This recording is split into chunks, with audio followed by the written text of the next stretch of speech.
अस्सलामुअलैकुम वरहमतुल्लाहि वबरकातुहू। अल्लाह के नाम से शुरू जो बड़ा कृपालु और अत्यंत दयावान है। मैं हूं मोहम्मद हफीज अंसारी और आप देख रहे हैं द पॉलिटिकल। बीते रोज हमारे देश में 13 राज्यों में विधानसभा के उपचुनाव कराए गए थे और 3 राज्यों में लोकसभा उपचुनाव कराए गए हैं। तो 13 राज्यों की डिस्कस एक वीडियो में कर पाना लगभग नामुमकिन है। उन 13 राज्यों में सबसे ज़्यादा महत्वपूर्ण चुनाव बिहार में हुआ है। बिहार में कुल 2 विधानसभा के सीटों पर उपचुनाव हुए हैं और उसका जिक्र करना इसलिए भी ज़रूरी है क्योंकि उस वक्त तक लालू प्रसाद यादव खुद उन 2 विधानसभा के चुनाव पर प्रचार करने गए थे और उस विधानसभा में दोनों विधानसभा में AIMIM इलेक्शन नहीं लड़ी।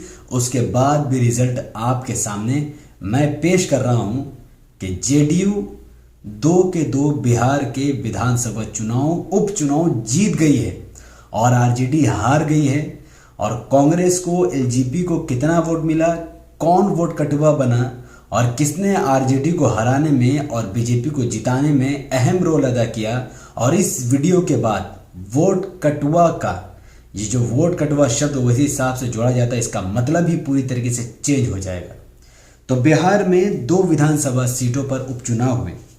पहला सीट कुशेश्वर स्थान, यहाँ पर मुस्लिम आबादी बहुत कम है, पूरा हिंदू मेजोरिटी एरिया सीट है, यादव इसमें काफ़ी है। इस सीट में JDU ने अपने उम्मीदवार उतारे जिसे 59,887 विधानसभा उसे वोट मिले। लगभग 45% वोट अकेले JDU के कैंडिडेट को मिल गए। वहीं RJD ने जो अपने कैंडिडेट उतारे उनको 47,192 वोट मिले। वही LJP, वहीं पर आप देखेंगे कि RJD मात्र 10,000 वोटों से, लगभग 10 से 12,000 वोटों से JDU से हार जाती है। ये बहुत बड़ी बात है कि मात्र 12,000 वोटों से RJD JDU से हार जाती है। और इसी विधानसभा सीट पर हम देखेंगे कि LJP ने 5,632 वोट काटे और कांग्रेस ने 5,603 वोट काटे। कांग्रेस को मात्र 4.28% वोट और LJP को 4.29% वोट मिले। सोचो, कांग्रेस भारत की नेशनल पार्टी बिहार के उपचुनाव में मात्र 5,000 वोट ही ले पाती है और ये 5,000 वोट और LJP के 5,000 वोट की वजह से RJD JDU से इलेक्शन हार जाती है। अब मैं आपसे पूछता हूं कि वोट कटवा कौन, कांग्रेस या फिर MIM?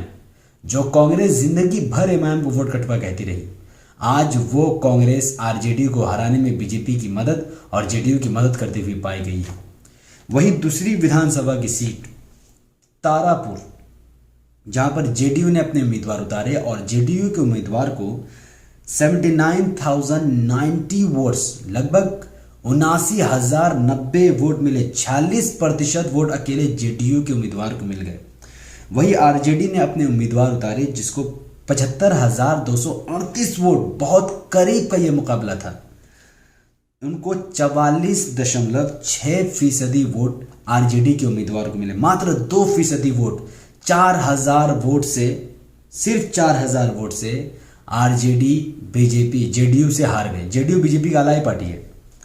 वहीं पर कांग्रेस ने 3,590, 2% वोट काटकर JDU को जिताने में मदद की और RJD को हराने में मदद की। वहीं LJP राम विलास पासवान की पार्टी 5,364 वोट हासिल करती जिसे 3% वोट मिलता है। तो तारापुर विधानसभा सीट में भी कांग्रेस ने RJD के लगभग 6,000 वोट, लगभग 4,000 वोट काट दिए और वही 4,000 वोट RJD की घट गई और JDU यहां से कांग्रेस की मेहरबानी की वजह से जीत गई।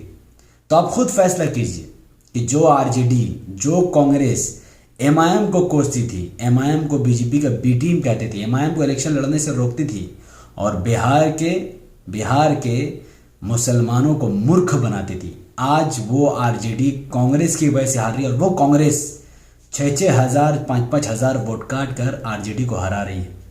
तो तारापुर सीट से भी JDU जीत गई और इस इलेक्शन के बाद ये बहुत क्लियर हो चुका है कि अब बिहार में आरजेडी का सरकार बनाना लगभग नामुमकिन है।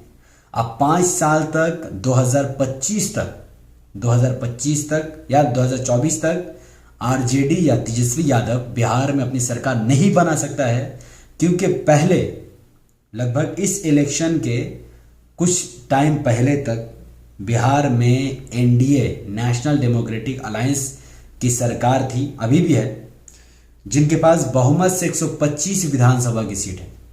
बिहार में कुल 243 विधानसभा की सीट है, एमएलए सीट। जो भी पार्टी 122 एमएलए सीट का सहयोग हासिल करेगी उसकी सरकार बनेगी। और एनडीए के पास इस वक्त 125 विधानसभा की सीट थी, जिसमें से अकेले बीजेपी के पास 74 एमएलए थे, जेडीयू के पास 43 एमएलए थे, हिंदुस्तानी अवाम मोर्चा जीतन राम मांझी साहब के पार्टी के पास 4 एमएलए थे और वीआईपी पार्टी के पास 4 विधायक थे। तो ये लोग मिलकर सरकार चला रहे थे। और वहीं पर तेजस्वी यादव जो कि महागठबंधन के अलायंस चला रहे थे, जिनके पास 110 विधानसभा की सीट एमएलए सीट थी, जिसमें से सबसे ज़्यादा आरजेडी के पास 75, कांग्रेस के पास 19 एमएलए, सीपीआईएमएल के पास 11 एमएलए सीट, सीपीएम के पास 3 विधायक और सीपीआई के पास 2 एमएलए सीट थी।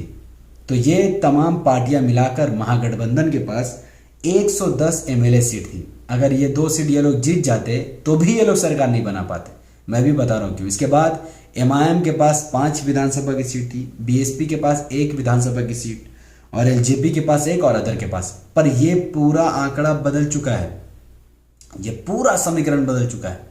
इस उपचुनाव के बाद इस उपचुनाव के पास अब एनडीए के पास 128 विधायकों का समर्थन हासिल हो चुका है उनके पास, क्योंकि जो 2 सीटों का चुनाव हुआ उसमें जेडीयू जीत गए। तो जेडीयू 43 या 45 विधानसभा की सीट जीत चुकी है, प्लस एक आजाद उम्मीदवार भी बीजेपी के इस गठबंधन में शामिल हो चुका है, जिसकी वजह से अब एनडीए की गवर्नमेंट 128 एमएलए के साथ मजबूत हो चुकी है।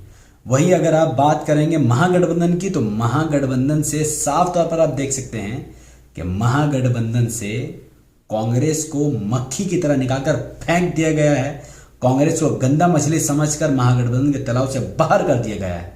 और अब महागठबंधन के पास महज 91 विधानसभा की सीटों का समर्थन है और इसे सरकार बनाने के लिए अब भी लगभग 35 विधानसभा की सीट की जरूरत है, जो कि किसी के पास नहीं। तो अब कांग्रेस बाहर आ चुकी है महागठबंधन से और उनका किसी के साथ अब कोई अलायंस नहीं है। वही एमआईएम के पास 5 विधानसभा की सीट अब भी है। ना ये लोग बीजेपी से मिले हैं और ना ही इन्होंने आरजेडी के खिलाफ वोट दिए।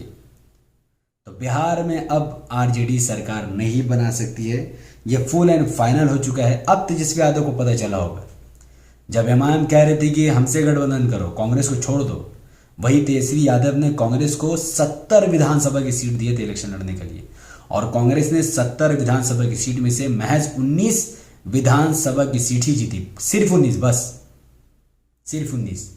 बाकी 51 विधानसभा की सीटों पर बीजेपी के उम्मीदवार जीत गए, यानी कांग्रेस ने खड़े होकर बीजेपी को बिहार में सत्ता दिलाई है।